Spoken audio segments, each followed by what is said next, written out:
Assalamualaikum warahmatullahi wabarakatuh. Sampurasun warga Garut sadayana, sudahkah Anda mengenal etika batuk dan bersin?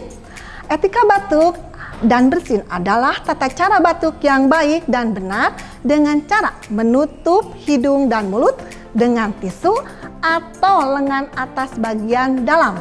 Apakah tujuannya? Untuk mencegah penyebaran penyakit secara luas melalui udara bebas atau droplet. Ada beberapa kebiasaan batuk yang salah. 1. Tidak menutup mulut saat batuk. 2. Tidak mencuci tangan yang telah digunakan saat batuk. 3. Membuang ludah batuk sembarangan. 4. Tidak menggunakan masker saat batuk.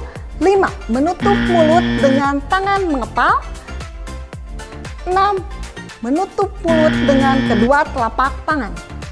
Sedangkan etika batuk dan bersin yang benar adalah 1. Tutup hidung dan mulut dengan tisu atau lengan atas bagian dalam. 2. Cuci tangan pakai sabun. 3. Membuang tisu ke tempat sampah. 4. Memakai masker.